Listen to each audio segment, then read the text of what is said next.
All right, Mr. Green, talk to me a little about your background. What do you do for a living? I'm retired. I retired from Shell Oil Company after 25 years. I worked with the state of Louisiana, the city of Alexandria in the engineering department, and I do part-time photography work. Okay, nice. I do some videography myself on Yes. the side. Talk to me a little about why people should vote for you for the at-large position.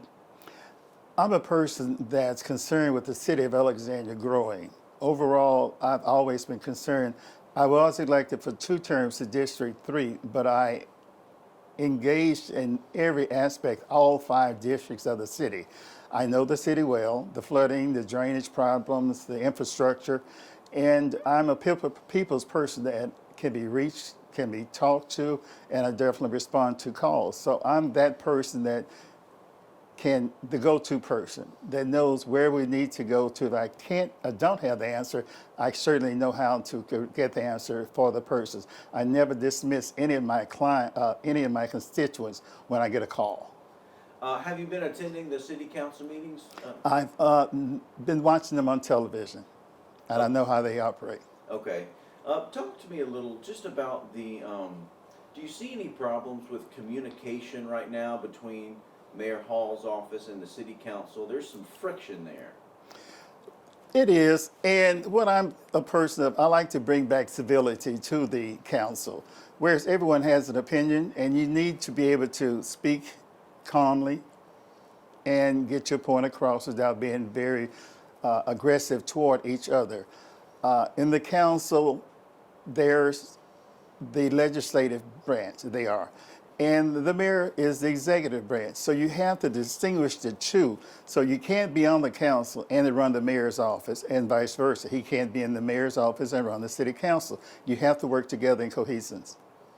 Talk to me a little about what you see as the biggest problem right now in the city. Overall, nationwide is crime.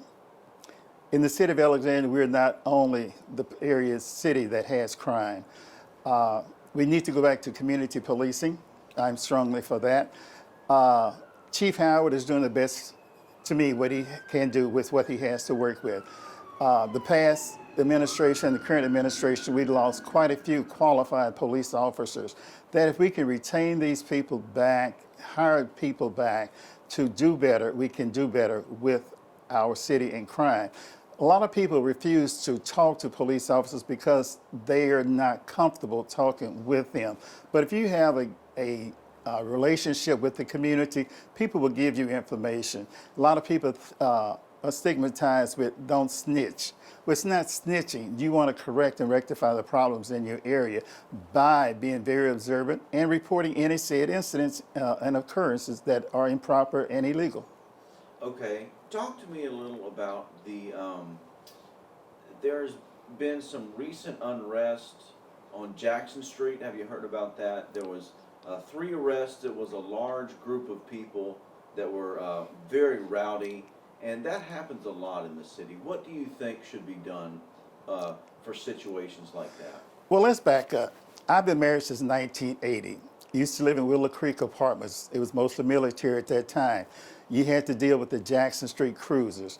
For my wife and I to go home, we had to go around Masonic Drive to get home on Twin Bridges Road. So this is not the first time they've had problems in Jackson Street area. It's all over the city. And I think if the club owners get the sufficient security, stick to their policies of closure, post signs, no loitering after certain hours, the bar goers, persons who patronize them, would understand you have to leave the premises at this certain time. The problems all over the city. The Jackson Street thing to me now seems to be blown up. I remember, again, as I said, I lived out on Twin Bridges for 6 years, and it was horrendous trying to get home with the Jackson Street cruisers. I remember the Pearson's drugstore, the gentleman, once we started complaining, he was complaining about how he had to come in early in the morning and clean his parking lot up for illicit items found on the property. There were arrests out there. Mayor Snyder at the time told the police officers to start cracking down on, and he did. They did. So again, we need to go back to community policing. We need to hire competent, efficient police officers who can address these situations and not be volatile with the persons they're encountering. What do you think about the recent pay raise that brought the levels up to at least what the Pineville police officers were making? Do you think there needs to be another pay raise, or is there money for that? Well, the council this year passed a budget of $238 million. And with that being said, the pay raise was needed. They were working on the pay raise when I was in office, and it finally came to fruition where those guys were compensated.